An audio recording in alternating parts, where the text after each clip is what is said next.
乌克兰特工潜入俄本土，破坏俄军后勤补给。乌军发射巴巴亚嘎重型无人机，摧毁俄军810旅军火库。乌军第8特种作战团全舰规模6倍于己的朝鲜特种部队，被俘朝鲜士兵揭露一切真相。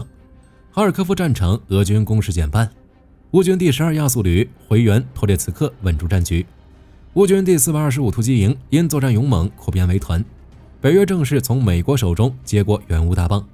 无能源打击效果显著，俄公司开始大规模裁员。精彩资讯即将开始。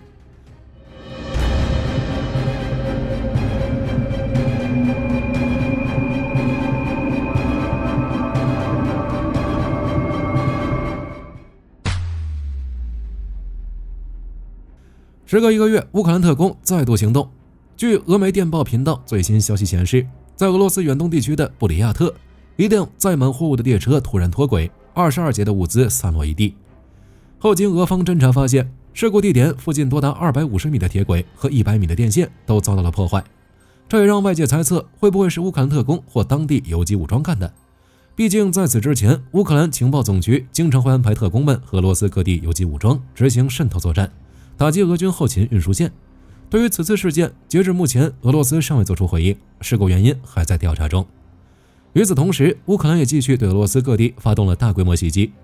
俄罗斯国防部报道称，昨夜共击落了78架乌军无人机，另有31架被电子系统压制而不知所踪。详细战果有待进一步披露，但俄军损失一定不小。起因是1月13日晚，布良斯克地区发生了一系列爆炸。俄电频道报道称，当地化工厂和军火库遭到了 ATACMS 导弹和无人机的袭击，发生了30多起爆炸。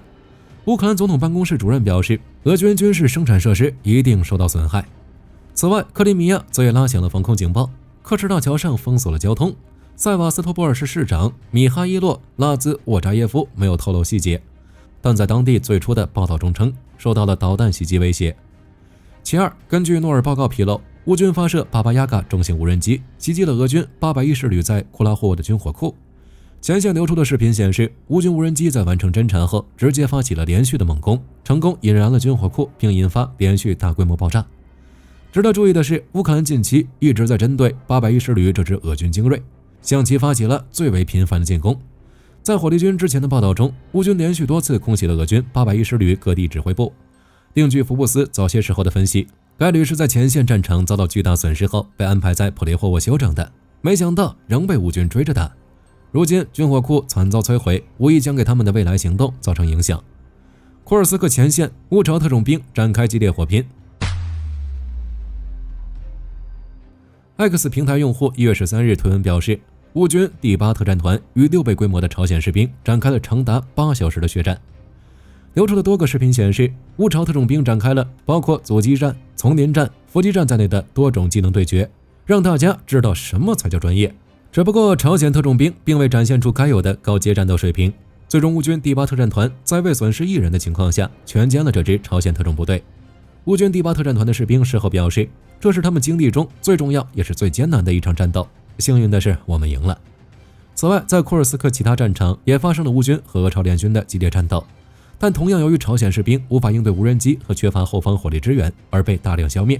如格鲁格连科耶附近，乌军第6特战团就在一次战斗中消灭了17名朝鲜士兵。又或是乌克兰空军投掷 ASM-250 制导炸弹袭击了俄朝联军的基地。如今 1.2 万参战的朝军已经损失了1/3以上，但俄罗斯依旧在强调朝军战斗力很强，并否认他们遭受了重大损失。只不过随着乌克兰成功俘虏朝鲜士兵后，埋藏在北朝鲜士兵身后的谜团也逐渐遭到揭开。X 平台用户安东舍霍普佐夫表示，为了掩盖朝鲜士兵参战的真相，俄罗斯将其伪装成与朝鲜人外貌相似的图瓦共和国籍士兵，并向其分发了图瓦共和国的新身份。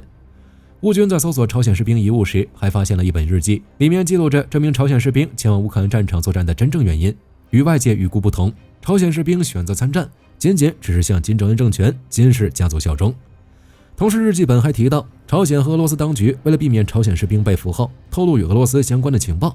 要求他们在被俘前要自绝。这一点已经得到了乌军的证实，甚至有消息称，俄军高层下令要杀死那些在战场上受伤严重的朝鲜士兵。不过该消息有待进一步确认。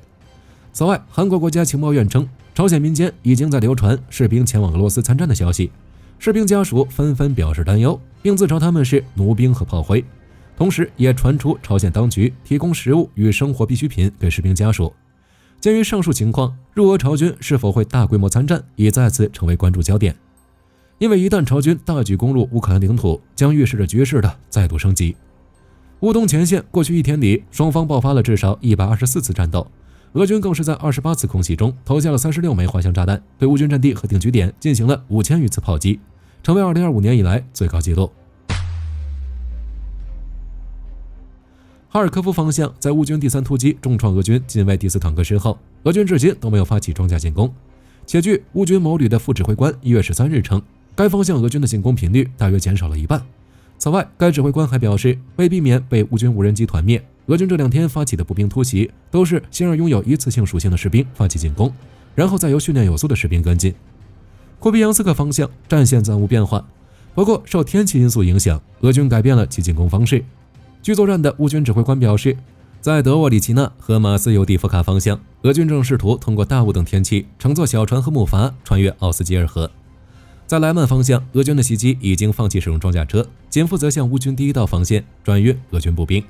等集结差不多后再发起步兵突袭，同时让俄军第16特战旅和第3摩托化步枪师的无人机操作员每天操作30到40架 FPV 无人机来打击该地区的单个目标。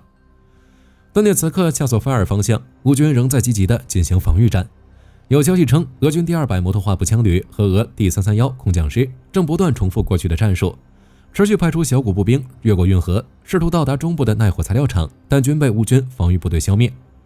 托列茨克方向，在乌军第12亚速旅回援后，已经稳定住了局势，同时侦破了伪装成普通人的俄军，并使用无人机对其进行猛烈打击。在希尔比尼夫卡，乌军还夺回了一个阵地，并在地下室废墟中抓获了几名俄军俘虏。红军村方向依旧是最激烈的战场，昨天1/3的战斗都发生在这里。此前，火力军曾说，由于俄军消耗过大，目前已调整战术，不打算正面强攻红军村，而是从南翼迂回向西推进，试图切断连接第聂伯罗彼得罗夫斯克州的乌军后勤大动脉，并用火力封锁了梅洛至红军村的 T0406 高速公路，将第聂伯罗彼得罗夫斯克州与红军村进行战术切割。而如今1月13日，据战役地图显示，俄军第55和第74摩托化步枪旅已经推进并切断了科特林和乌达河内之间的 T0406 高速公路。在红军村东部沃兹德维任科，乌克兰观察员马绍维茨称，俄军已将第5摩托化步枪旅从库拉霍夫方向重新部署到了这里，并发起猛攻，试图对 T0504 高速公路实施封锁，切断乌军与康斯坦丁诺夫卡的联系。但在苦战近1日后，乌军最终成功击退了俄军在该方向的攻势，打破了封锁线。只不过俄军火炮仍能覆盖这里，因此红军村情况不容乐观。目前红军村乌军正在使用多条备用通道进行补给。值得一提的是，由于乌军第425突击营作战勇猛，乌克兰陆军司令部宣布将该营扩编为团。诺和罗迪夫卡方向，乌军第92机械化旅阿喀琉斯无人机营使用 FPV 无人机夜袭俄军基地，成功摧毁多辆俄军装甲设备，其中包括 T72坦克、火炮、全地形车以及2辆乌拉尔卡车。1月13日，俄乌战争进入了第1055天。乌总参发布的最新数据显示，俄军新增伤亡1510人，总伤亡达到809760人。俄军装甲损失持续增加。福布斯甚至报道称，如今的乌克兰可能已拥有比俄罗斯更多的坦克。据 CNN 报道，北约发言人马丁·奥康奈称表示，北约已正式从美国手中接管波兰的防空系统。这一举措旨在加强北约援乌后勤和训练中心的物流枢纽，以支持乌克兰继续抵抗俄罗斯。事实上，早在过去1个月时间里，总部位于德国的 NSATU 就已经逐渐接管了原属于美国的乌克兰安全援助小组负责的对乌运输武器装备的任务。此次北约接管的波兰防空系统，正是保护北约位于该国后勤中心安全的关键系统。而对乌克兰援助的另一个关键因素是美国主导的乌克兰国防联络小组，该组由大约50个向乌克兰提供武器和装备援助的国家组成。美国国防部长奥斯汀此前在德国莱姆施泰因空军基地主持了最后一次 UDCG 会议，但他也向其他国家呼吁继续援助乌克兰。由此看来，如果特朗普政府不再主持拉姆施泰因援乌协调会议，援乌的相关会议将由北约全权接管。当然，美国也不是全面放手。美国国务卿布林肯表示，拜登将在乌克兰问题上向特朗普政府移交最强硬立场。他称，美国已向乌克兰提供了1020亿美元的援助，几乎和其他盟友援助资金相当。其他援助，1月13日，德国外交部长皮斯托里乌斯宣布，德国交付了第一批承诺的54门 RCH-155自行榴弹炮，其中6门将留在德国培训乌克兰炮兵。立陶宛也将于本周向乌克兰交付价值500万欧元的4500架无人机。英国国防大臣约翰希利则在与乌梅罗夫会晤后表示，将资助乌克兰生产防空系统和远程武器。乌梅罗夫称，乌克兰2025年计划在武器生产上花费约350亿美元，其中170亿美元由乌克兰政府提供资金，其余则会得到盟友的支持。同时，乌克兰国防部1月13日宣布，已批准一项措施，允许外国公司参与无军事装备的现代化改造。此外，欧盟委员会1月13日表示，将向乌克兰额外拨款1.4亿欧元，这笔资金将用于紧急援助，包括食物、住所、清洁水、医疗保健和冬季保护等。由于俄罗斯通往欧洲的最后一条燃气管道经常遇袭，加上1月1日乌克兰终止了俄罗斯管道过境协议，导致俄罗斯天然气工业股份公司收入大幅锐减，股票持续下跌。因此，俄罗斯天然气工业股份公司计划将总部人数减少40%，从4100人减少至2500人。可见，乌克兰对俄罗斯能源打击已经有了显著效果。此外，还有消息称，乌克兰正计划终止俄罗斯石油通过德鲁日巴管道南支线过境欧洲。相关草案目前已提交乌克兰最高拉达讨论。若是通过，俄罗斯能源经济将在2025年面临重压，收入将进一步减少，对战争的支持力度也将锐减。与此同时，斯洛伐克总理菲佐在与泽连斯基争吵后，不得不就现实问题低下头颅。目前已邀请泽连斯基举行会谈，以解决天然气运输问题。他表示，自己在很多问题上与泽连斯基持有不同观点，但希望能与泽连斯基面对面会谈。加州山火已持续燃烧1周，整体的灭火工作进展并不顺利。据加州官方表示，截止1月12日，此次山火已导致加州各地发生了共105起不同规模的山火，总过火面积超过163平方公里。其中规模较大的伊顿山火只有27%得到控制，而帕利塞德山火仅有13%得到控制。这些山火已造成超过12300栋建筑被烧毁，至少24人死亡。目前，洛杉矶县已疏散15万居民，其中有超过700人暂时安置在临时避难所中。鉴于此次山火灾情异常严重，分析人士认为，一方面是因为天灾，主要因素如下：其一，加州的干燥气候。加州气候特点属于夏季干燥，冬季少雨，这种气候使得植被含水量低，极易燃烧。再加上近年来加州的气温不断升高，空气变得更加干燥，进一步加剧了火灾的危险性。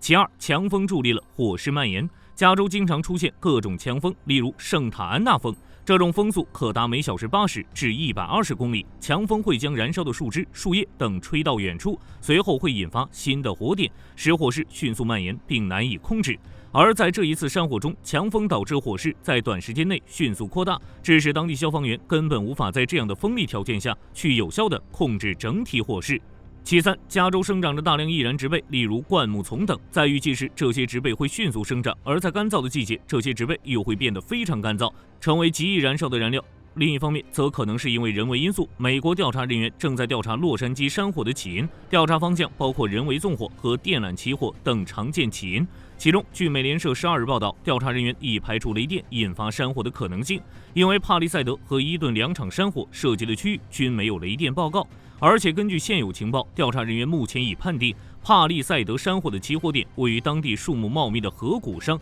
至于更加详细的细节报道，后续有待进一步披露。此外，由于加州山火仍在蔓延，且当地政府全力灭火仍无法阻止，美国现已派出多架民用和军用飞机前往支援。据美军北方司令部声明，目前已出动了4支中队的8架 C-130 型运输机，其中2架 C-130J 来自加州的第146空运中队，4架 C-130H 则隶属内华达州怀俄明州空军国民警卫队的192、187空运中队。剩余2架 C-130H 由科罗拉多州派遣，隶属美国空军后备司令部的第731空运中队。这8架运输机均加装了模块化空中灭火系统，该系统可直接安装于机体，单次可携带约12700公斤的水或阻燃剂，并能够在5秒内完全释放。返回基地后，更能在20分钟内2度整补，随后便可再次升空执行任务。需要注意的是，这批 C-130灭火时必须维持在仅45.72米的高度超低空飞行，因此对于担任此次灭火任务的飞行员所需的技术门槛还是相当高的。而至于究竟能否彻底扑灭这场山火，目前来看还有待观察。韩国共同调查本部1月15日宣布，已于当天10时33分执行对被停职总统尹锡悦的逮捕令。尹锡悦至此成为韩国宪政史上第一个被逮捕的现职总统。目前，尹锡悦已经乘坐警卫车辆抵达高级公职人员犯罪调查处。根据韩国法律，公调处在逮捕尹锡悦后只能拘留48小时，之后必须申请拘留令，拘留期限最长20天，否则就要在48小时内放人。而在尹锡悦前往公调处的同时，尹锡悦一方公布了其在总统官邸提前录制的视频。尹锡悦在视频中说，为防止发生不光彩的流血事件，虽然是非法调查，但决定前往公调处接受调查。与此同时，公调处和警方人员还同时执行了对代行总统警卫处长职权的次长金成勋等人的逮捕令。尽管尹锡悦被逮捕，但他的支持率相比上个月有所上升，似乎还有一线生机。韩联社1月13日报道称，韩国民调机构公布的数据显示，有33%的民众认为应该驳回弹劾，尽快恢复韩国稳定。而且，目前韩国宪法法院剩余的6名法官中，有1名是尹锡悦直接任命的，3名是最高法院首席大法官推荐。经尹锡悦任命的，可以说尹锡悦底牌还是有的。当然，一切都要看韩国宪法法院的最终裁决。美国国防部宣布，波音公司获得了美国国防部一份价值约6.16亿美元的合同，接下来将全速生产 F-15战机用的鹰式主被动生存预警系统。全案将由美国空军生命周期管理中心承建，在新罕布什尔州纳舒厄和圣路易斯进行，预计于2030年12月31日前完成交付。之所以生产生存预警系统，是因为 F-15虽然随着构型精进升级，作战能力逐步专为空地兼备，但老旧的电站防御能力成为了 F-15在现代战场的致命弱点。于是，为了保持空优战力，美国国防部选择通过升级现役战机来进行维持，而升级 F-15电站系统就是计划之一。据悉 ，F-15的 AN/ALQ-250 电站系统是英国 BAE 公司研制，其能与主动相位阵列雷达联动，提供雷达预警，亦具备多频谱的电站反制及主动电站能力。整合的 AN/ALE-47 空战反制撒车系统，可比旧系统多携带50%的热焰弹及干扰丝，有效提升拆台的战场生存性。此外，该系统不只是最新型 F-15EX 战机的标准配备，也适用于现役 F-15E 型机，强化其作战效能。美国空军与太空军对其评价称，该系统将让 F-15E、F-15EX 的电站性能媲美第5代战机。虽然美国国防部并未明确生产数量，但据美国空军先前规划，其计划升级的99架 F-15E 战机有望换装该系统，有效提升其主被动电站的防御能力。值得注意的是，美国海军航空系统司令部透露称，他们将和洛马公司展开合作，计划将 AGM-158C 远程反舰导弹及其用户接口整合到 F-15EX 战机上，并将它俩在未来大量部署到日本冲绳。F-15E-EX 战机可以挂载发射 AGM-158 陆攻巡航导弹，但升级的反舰 C 版本截至目前只能由 F-35、FA-18 以及 B-1 轰炸机挂载使用，可见美国空军与海军之间的机种和可用弹药并不完全通用。因此，为了进一步提升美军远程反舰能力，美国空军和海军开始尝试打破 F-15E、F-15EX 在空战和反舰上的武器隔阂。若是成功， F-15系列必将成为美军在海外前线的打击主力。据保加利亚军事新闻报道，一支俄罗斯高层代表团秘密前往了阿尔及利亚，预计将就军事技术合作达成协议，签署高端武器合约，最终可能会敲定苏57战机的军售案。如果消息属实，阿尔及利亚将成为少数拥有第5代隐形战机的国家之一，同时也将成为非洲第一个具备第5代战机的国家。阿尔及利亚长期以来一直是俄罗斯最重要的军事合作伙伴之一，它进口俄制武器的数量仅次于印度。据悉，阿尔及利亚空军现拥有多款俄制战机，如苏 30MK 战机、米格29战机和苏34战机等。此次有这样的消息传出，其实并不奇怪。早在2019年就有报道指出，阿尔及利亚计划采购至少14架苏57战机。2020年时，甚至传出阿尔及利亚已为2021到2027年国防现代化计划拨款，重点投资苏57战机。如今再次传出这项潜在的军售案，外界分析认为是阿尔及利亚对抗摩洛哥的战略举措之一。因此，目前的摩洛哥正通过美国采购 F-16CD Block 72战机，升级其空中军力。若这笔交易成真，将对北非地区军事平衡将产生显著影响，不仅能提升阿尔及利亚的空战能力，也将加强其在北非的战略地位。